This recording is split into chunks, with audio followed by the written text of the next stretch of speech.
The dinner was going smoothly, the chatter of my children and grandchildren filling the air, the clink of silverware against fine china ringing through the room.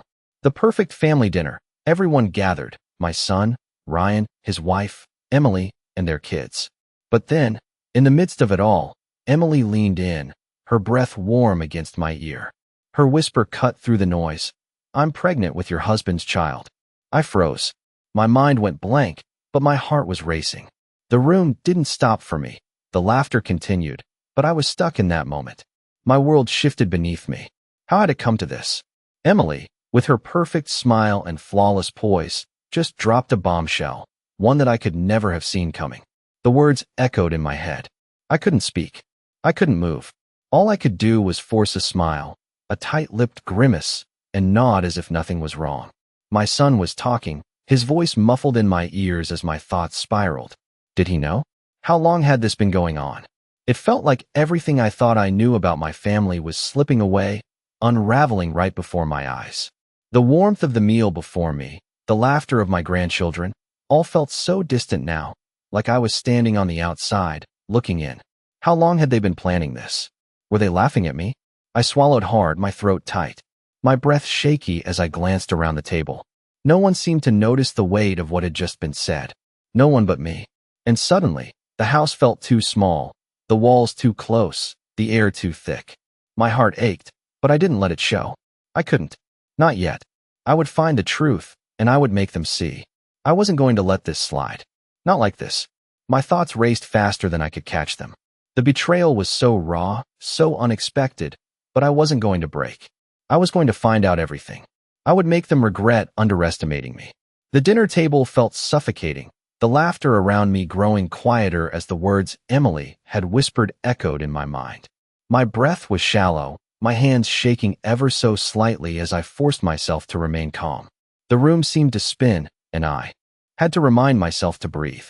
I was trying to keep up with the conversation, to act like everything was normal, but the weight of her words, her betrayal, was crushing. I didn't know how to look at Emily anymore. Her flawless face, her perfect smile, all of it seemed like a mask hiding something much darker. Was this the family I had raised? Was this what my life had come to? I kept my eyes fixed on my plate, trying to focus on something. Anything other than the betrayal simmering in my chest. My son, Ryan, was speaking to me, but his words didn't register. All I could hear was the sound of my own thoughts, a constant ringing in my ears. How long had Emily been carrying this secret? How long had she been lying to me? How long had she been plotting this with John, my husband? The silence in my head was unbearable. I could feel the tears burning at the back of my eyes, but I refused to let them fall. I couldn't let anyone see how broken I was. I wasn't going to let them see my pain. Not yet. I would find the answers I needed, even if it meant digging into places I didn't want to go. I had to know. I needed to know. When dinner ended, I excused myself under the guise of needing some fresh air. I stepped outside, feeling the cool breeze on my face, but it did little to ease the storm raging inside me. I paced the yard, my mind racing. I could feel my hands trembling with anger and confusion. How had this happened? How had I let this happen? The family I had worked so hard to build, the love I thought we shared, was all being ripped apart by lies and deceit. I thought back to all the times John and Emily had seemed so close, but I had brushed it off. I thought back to the little moments, the looks they exchanged, the secrets I ignored. My heart sank. How could I have been so blind? I needed to confront them, to force them to face the truth. The time for pretending was over. I would not let this family crumble without a fight. I would find out everything. The truth had to come out, no matter how ugly it was. I knew that now. The anger that had been simmering inside me finally boiled over. I didn't care about the pain. I didn't care about the consequences. I needed to know how deep this betrayal ran. And once I had the answers, I would make sure they paid for what they'd done. The following morning, I couldn't shake the image of Emily's face from my mind. Her words, the ones she whispered so casually, echoed in my head like a painful drumbeat. I could feel the tension in my chest, a heaviness I couldn't escape. The dinner had ended in a blur, and now I was left to deal with the aftermath. As much as I tried to sleep, I couldn't. My mind wouldn't stop racing. I had to know the truth. I had to know how far this betrayal ran. I couldn't let this go unanswered. The guilt and confusion were too much to bear. I walked into the kitchen that morning, trying to gather myself. John, my husband, sat at the table with a cup of coffee in front of him, reading the newspaper. His presence felt different now, like a stranger in my own home. I couldn't look at him the same way anymore. His warm smile, the way he always tried to comfort me, felt like a lie. I had to fight the urge to break down right there. I walked over to him, trying to keep my voice steady. John, we need to talk. He looked up at me, a puzzled expression on his face. What about? His voice was calm, almost too calm. The very tone that should have been reassuring now set me on edge. About Emily, I said, forcing myself to meet his gaze. I know what's been going on. The words hung in the air between us, thick and suffocating. He blinked, his eyes widening in confusion. What are you talking about? I'm talking about the baby, John. Emily's pregnant, and it's yours. There was a long pause, the silence stretching far too long for comfort. I could see his eyes flicker with something. Fear, maybe guilt, but it was gone too quickly for me to be sure. That's not. I don't know where you're getting this from, he stammered, his voice shaky. He stood up from the table, his hand instinctively reaching for his cup of coffee. But I saw through him. He wasn't fooling me anymore. I know, John, I said softly, my voice laced with a calmness I didn't feel. I know what you've done. I've seen the signs. The texts, the late nights, the lies. You think I didn't notice? I'm not stupid. He looked at me, a flash of anger crossing his face, but I could also see something else, regret. You're wrong, he insisted, but his words lacked conviction. The more he spoke, the more I realized how much of this was his fault, how much of this pain he had caused. I want the truth, John, I said firmly. I want to hear it from you. I'm not leaving until you tell me everything. How long has this been going on? His eyes darted to the door, to the kitchen window, anywhere but me. It was clear now. He wasn't going to tell me the truth. He couldn't. You don't understand, he said weakly, his voice a mere whisper. But I did understand. I understood everything. I had been blind for too long, believing in a family that wasn't really mine. Now I knew that Emily's whispers, her secrets, were just the beginning. The betrayal ran deep, and there was no turning back. I stood there, watching him try to figure out how to explain away his lies. But it was too late. The truth had already found its way into the light, and there was no pretending anymore.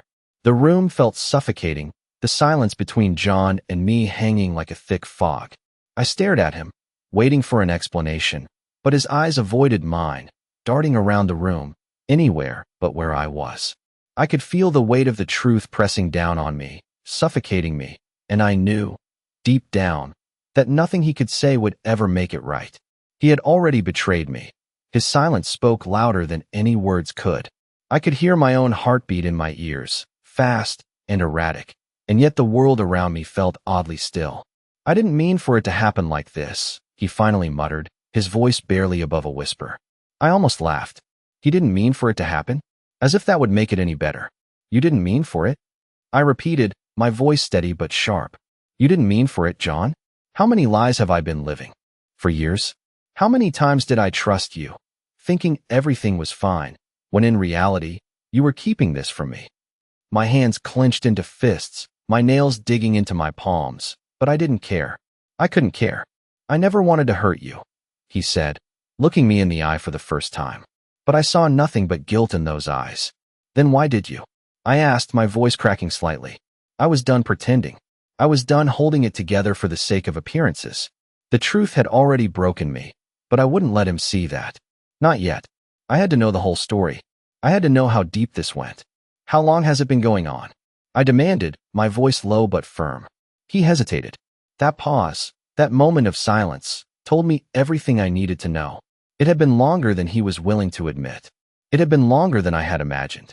He exhaled slowly, running a hand through his hair, looking more lost than I had ever seen him before. It started months ago, he confessed, his voice trembling. I never planned for it to happen, but it did. And now I don't know how to fix it. The words hit me like a punch to the gut, but I didn't react. I couldn't. I didn't want to show him how much it hurt. I wanted him to feel the weight of his actions, to understand the damage he had done. He stepped closer, reaching out for my hand, but I pulled back, unable to let him touch me. Please, Clara, I'm sorry. I know I messed up, but I swear, it wasn't meant to be like this. I shook my head slowly, taking a step back. It wasn't meant to be like this. No, John, you didn't mean for it to happen, but it did. And now we're here. And I don't know how to move forward from this. I turned away from him, feeling the sting of tears at the corner of my eyes. I wouldn't cry, though. Not in front of him. I wouldn't give him that satisfaction. He had already taken so much from me. I don't know what to do, he said softly, his voice full of regret. I never meant for this to hurt you so badly. Well, you did, I replied, my voice cold and final. And now you have to live with that. The silence between us stretched out again, unbearable and thick. I could feel the cracks forming in the foundation of our marriage, and no matter how hard I tried, I knew it could never be the same again. The betrayal ran too deep, and the trust was gone. I had to decide what to do next, but for now, I could only stand there, processing the brokenness that he had left behind. The days following the confrontation were filled with silence. The house, once a home full of laughter and love, now felt empty. I moved through the rooms, my steps quieter than ever, as if I were a ghost in my own life. The weight of betrayal hung over me, a constant reminder of everything that had been shattered. Emily's words kept echoing in my mind, replaying over and over again like a broken record. And John's apology, his desperate pleas for forgiveness, meant nothing. It was too late for that. I couldn't just pretend like everything was fine anymore.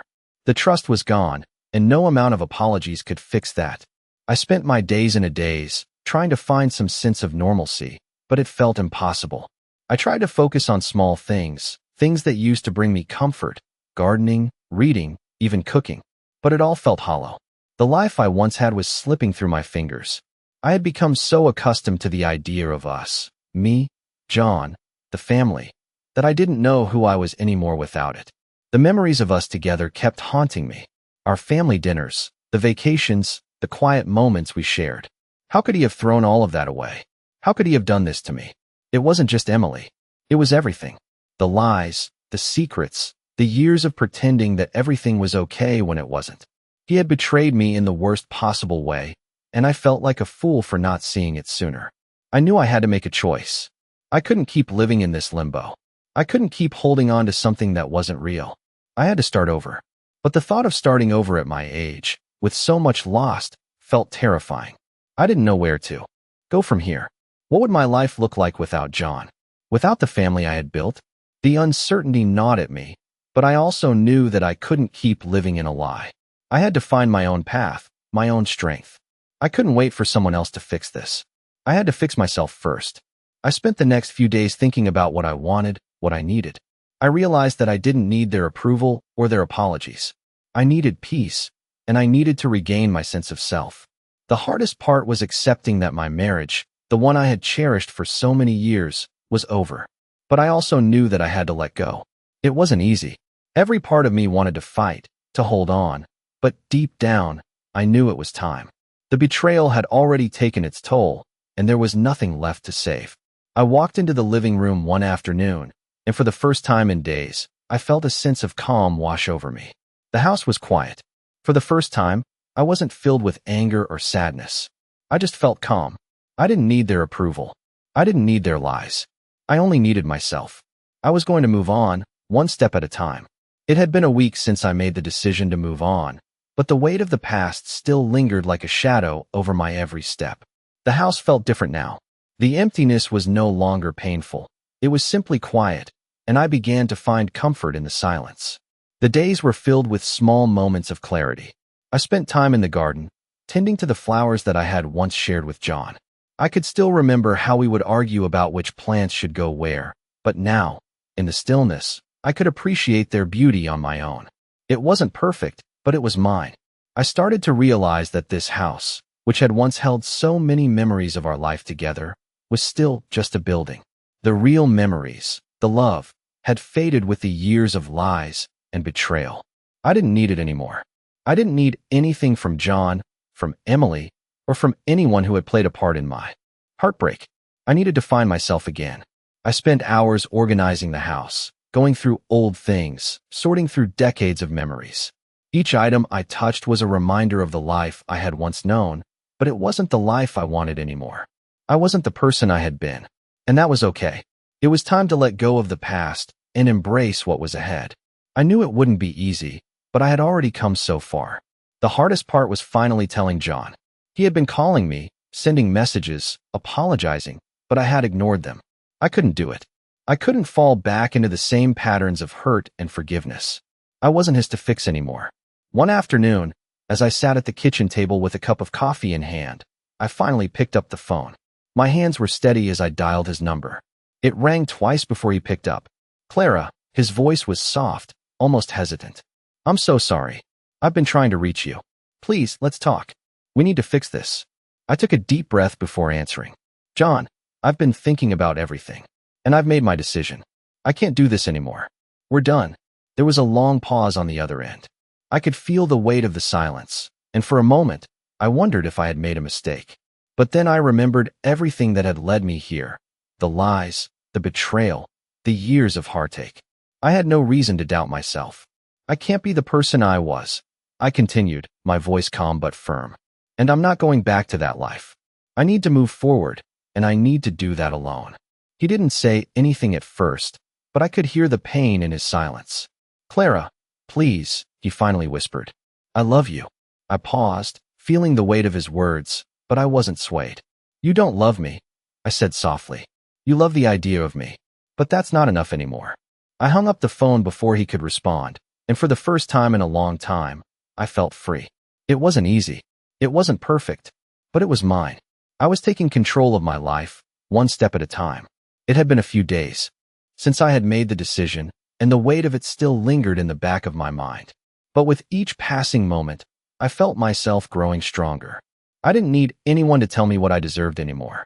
I had spent my life trying to hold everything together, trying to keep the family from falling apart, but now I was finally starting to see that it wasn't my responsibility. The phone calls from John continued, but I didn't pick up. I couldn't. I had to stay true to my decision. Every time I looked at my phone, I felt a pang of guilt, but I pushed it down. I knew that answering him would only lead me back into the same cycle of pain. I was done, but there were moments, quiet moments, when the loneliness crept in. I would sit in the living room, looking at the empty spaces where memories used to live, and I would wonder if I had made the right choice. But then I remembered how his actions had made me feel, the lies, the betrayal. I had given him everything, and he had taken it all for granted. I couldn't let that be my future anymore. I had to keep moving forward. One afternoon, I was sitting by the window, staring out at the garden when the doorbell rang. I wasn't expecting anyone, and my heart skipped a beat. For a moment, I thought it might be John, but when I opened the door, it was Emily.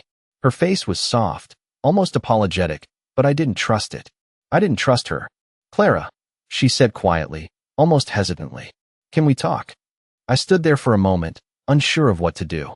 I didn't want to hear anything she had to say, but I knew that I couldn't keep avoiding this confrontation. She was part of the mess that had broken everything. I stepped aside, letting her in, and we sat down at the kitchen table. She didn't say anything for a while, just sat there, twisting her hands in her lap. I waited, not saying a word, letting the silence hang between us. Finally, she spoke. I owe you an apology, she said, her voice barely above a whisper. For everything. For the lies. For the way I've hurt you. I didn't respond immediately. The apology, if that's what it was, felt empty. I didn't know what to do, she continued. I made a mistake. And I hurt you. I know that. I didn't mean for it to go this far. You didn't mean for it to go this far? I repeated, my voice low but firm. How could you not know what you were doing? You lied to me. You destroyed my family. She looked down, tears welling up in her eyes. But I didn't feel sorry for her. I didn't feel anything for her anymore. I'm not asking for your forgiveness, she said, wiping her eyes. I don't expect you to ever forgive me. I just wanted to tell you the truth. And, I'm sorry. I stared at her for a long moment, the words sinking in. The truth. It was all too late. It's over, Emily, I said, standing up and walking toward the door. It's all over. And you can't fix that. She nodded, standing up as well, and as I opened the door to let her out, I felt a strange sense of calm. It wasn't relief, exactly, but it was something close. I had finally confronted the people who had wronged me, and now it was time to let go. I closed the door behind her and leaned against it for a moment, letting out a deep breath. I had taken the first step in moving on, but there was still so much ahead of me. The healing, the rebuilding. But for the first time in a long time, I felt like I was on the right path. I wasn't going to let them control my future anymore. It had been a week since Emily left, and the silence that followed her visit lingered like an echo in the house. I had done what I needed to do, faced the truth, confronted the past, but the emptiness still felt overwhelming at times. I spent the following days trying to adjust to the new rhythm of my life, one without John, one without the family I had once known. It was strange, living in this quiet space. There were no more arguments, no more pretending that everything was fine. I would wake up in the morning and wander through the house, trying to find something to occupy my time. At first, it felt like I was living in someone else's life. I wasn't used to being alone, not like this. I had spent so many years making sure everyone else was okay, keeping the peace, holding the family together. And now, I was the one who had to learn how to stand on my own. It wasn't easy. There were moments when I would sit in the living room, staring at the photographs on the walls, and I would feel a pang of longing for the family that was lost. The years of memories seemed so distant now, like a lifetime ago. But I knew deep down that it wasn't my fault. I had done everything I could. It was John and Emily who had betrayed me, who had shattered everything we had. I had to remind myself of that, especially when the loneliness crept in. The hardest part was facing the idea that everything I had believed in was a lie. But as the days went on, I began to feel a shift. The anger and sadness were still there, but they no longer controlled me. I started to find little pieces of myself again. I began painting again, something I hadn't done in years. I would sit at the kitchen table, my paintbrush in hand, and lose myself in the colors and shapes. It was freeing, in a way. For the first time, I wasn't doing something for anyone else. I wasn't making sure everyone was happy or keeping up appearances. I was doing something just for me. And that felt good. One afternoon, I decided to take a walk through the neighborhood. The weather had been beautiful, the sun shining, the air crisp. It was the kind of day that made you feel like anything was possible. I walked for miles, letting the wind brush against my face, clearing my thoughts. I passed familiar places, but nothing felt the same. The world around me had changed. I had changed. But somehow, I knew I was okay. I didn't need John's approval or Emily's apology. I didn't need anyone to tell me what I deserved. I was starting to understand that my worth wasn't defined by them. It was defined by me. When I returned home, I felt lighter. It wasn't perfect, but it was progress. I wasn't done healing, not by a long shot, but I was learning how to live again, how to find peace in the chaos.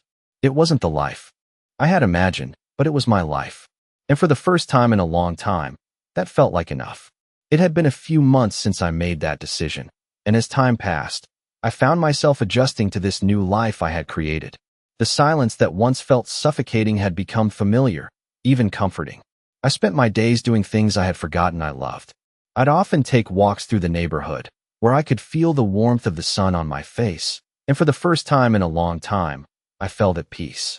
The pain was still there, deep down, but it was no longer all-consuming. I had learned to live with it, to carry it with me, but it no longer defined who I was. I found new hobbies, new interests, and I even started to rebuild some of the relationships that had been damaged over the years. My friends, the ones who had stayed by my side through everything, began to fill the void that John and Emily had left behind. They didn't judge me or question my decisions. They simply supported me, and that was enough. One evening, as I was sitting on the porch, enjoying the cool breeze, my phone rang. It was a number I didn't recognize. For a moment, I thought about ignoring it, but something inside me told me to answer. "Hello," I said, my voice steady. "Clara, it's me, John," came the voice on the other end. My heart skipped a beat. I hadn't heard from him in months. "I know it's been a long time," he continued, "but I need to talk to you. Please, just hear me out." I sat up straight, my fingers gripping the phone a little tighter. I didn't know what to expect, but part of me wondered if this was the moment he would finally apologize, truly apologize for everything. "What do you want, John?" I asked, trying to keep my voice calm. "I just want to explain," he said. "I know I've hurt you, and I know I can never fix it, but I need you to know that I'm sorry. I've been doing a lot of thinking, and I realize how much I've messed up. I don't expect anything from you, but I just needed to say it." There was a pause, and I could hear him breathing heavily on the other end. For a moment, I almost felt sorry for him. Almost. But then I remembered everything. The lies, the betrayal, the years I had wasted trying to keep everything together. It's too late for apologies, I said quietly, my voice steady. You can't take back what you did. I've moved on, and I'm not going back. I could feel him stiffen on the other end of the line. Please, Clara, I don't expect forgiveness. I just needed you to know how sorry I am. And I want you to know that I'm working on myself. I don't want to be the man I was. His words hung in the air for a moment, but they didn't affect me the way they once would have. I had heard them all before, and they didn't change anything. That's good, John, I said, my tone softer now. But it's too late. You've already lost me. There was another long pause before he spoke again. I understand, he said quietly. I just needed to tell you. I'll never stop regretting what I did. I nodded, even though he couldn't see me. Goodbye, John, I said, ending the call before he could say anything more. For the first time in a long time, I felt free. I didn't need his apology, and I didn't need his guilt. I had let go, and that was all that mattered. I was building my life again, piece by piece, and I was finally at peace with myself. The past was behind me, and the future, whatever it may bring, was mine to shape.